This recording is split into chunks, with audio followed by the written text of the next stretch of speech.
it's happening in your country or around the world, Power 98.7 is your eyes and ears. Now we're talking. 27 minutes before 8 on Power Business. It's time for our Africa segment where we look at Lesotho this week, and the country has declared a national economic emergency following the severe impact of steep US tariffs on its textile exports, which are the backbone of the country's economy under the African Growth and Opportunity Act, or AGOA. With employment at 30% and youth unemployment close to 50%, the government warns that 40,000 jobs could be lost if AGOA is not renewed in September. Dr. Jason Mosioko, who's a development economist and associate researcher at the University of Pretoria, joins us from Nairobi now on our Africa segment. Very good evening, Dr. Jason. Welcome to Power Business. Thank you so much, Tehillah, for having me, and hello to your listeners. Great. Lesotho is a small landlocked economy, very vulnerable to external shocks. What are some of the vulnerabilities in the economy that we're seeing at the moment?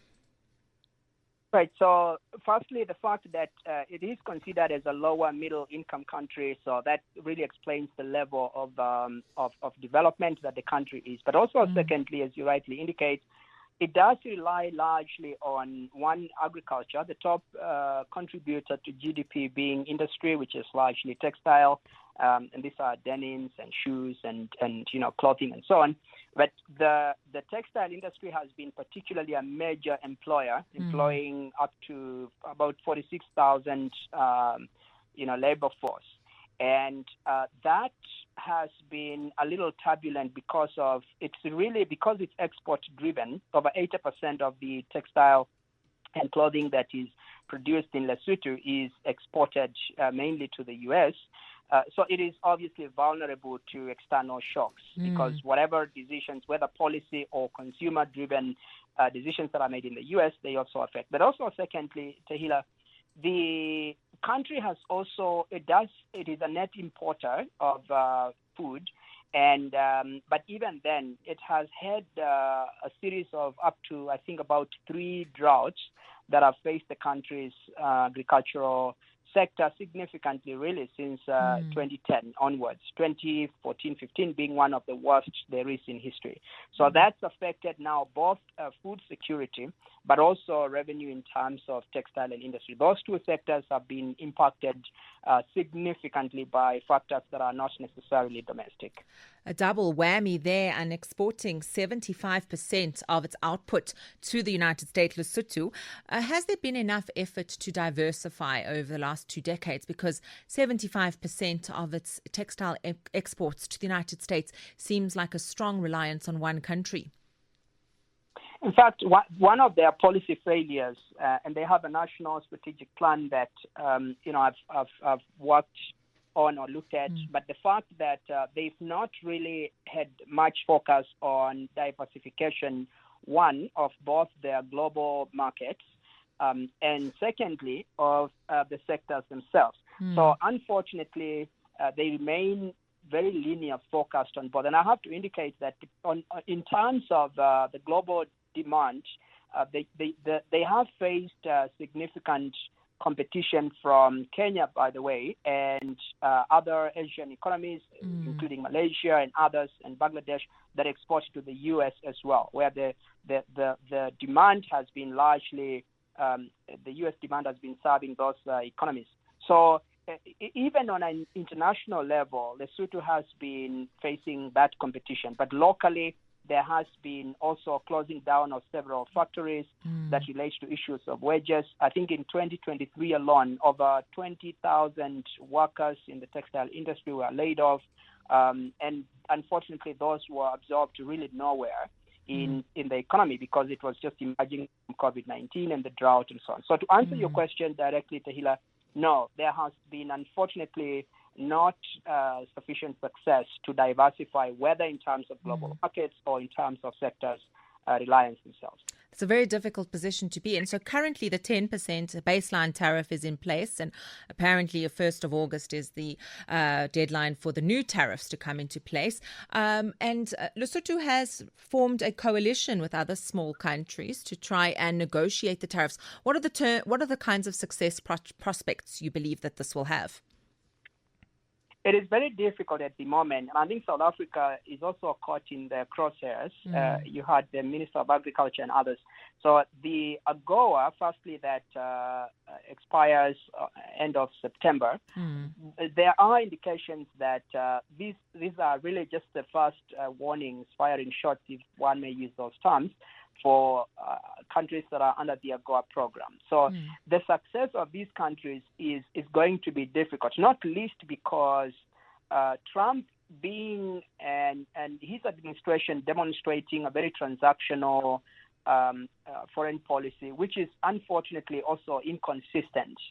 That might play negatively in Southern African countries. Lesotho particularly doesn't really have much to offer the U.S. as a transaction other than them relying on the U.S. And by the way, I also have to indicate that the U.S. was funding HIV and AIDS in Lesotho in a significant way. Yes. They have also rolled back.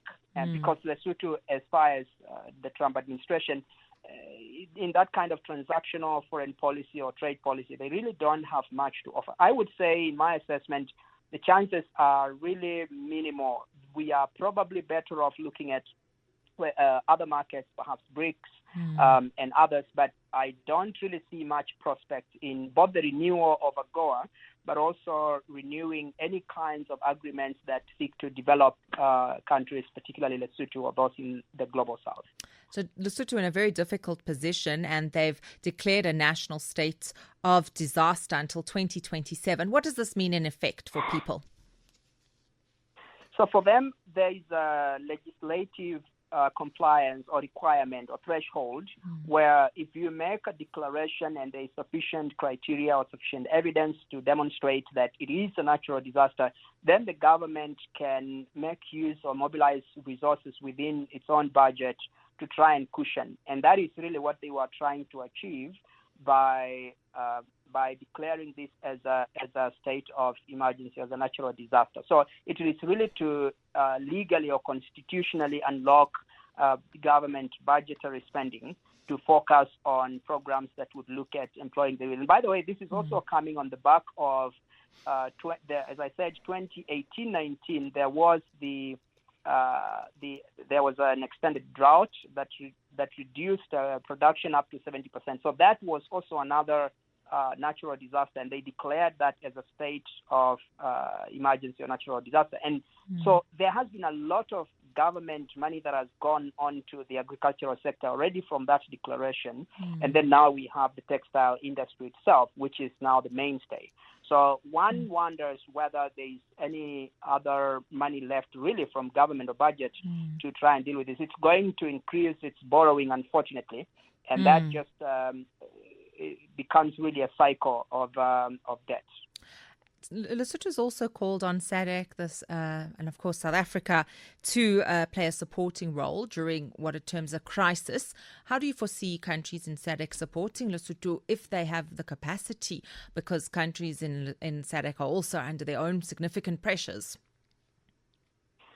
I had a workshop I was running for SADC countries, and one of the interesting points that come out, by the way, is exactly that: the fact that while SADC countries are, they are required to deepen their integration through either trade or whatever. The reality is that each country is really facing significant challenges. South Africa, of course, as you know, we have our own challenges with upwards of up to 35% of unemployment.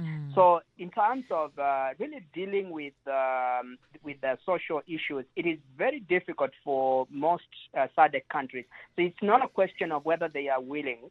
It's a question of whether they are really able to respond to issues that are beyond their borders when they are dealing with their own internal development challenges. And I think that is probably it's a timing issue, that the crisis in Lesotho is coming at a really bad time for SADC countries.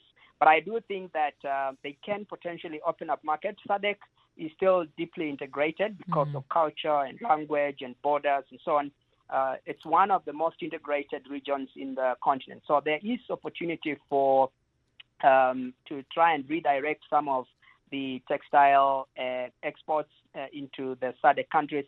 But again, whether that benefits the rest of the SADC countries is an open question. And they themselves would also want to know whether that is going to stifle their domestic production of textiles. So it's a catch-22 situation because of the timing, unfortunately. And maybe, Tehillah, one quick other point to add. Keep in mind that these countries, the SADC countries, they are also emerging from the impact of COVID-19 on how it had on industries. So the series of issues, development issues, are really deep for national economies within SADC, and therefore making things much more difficult to try and support Lesotho.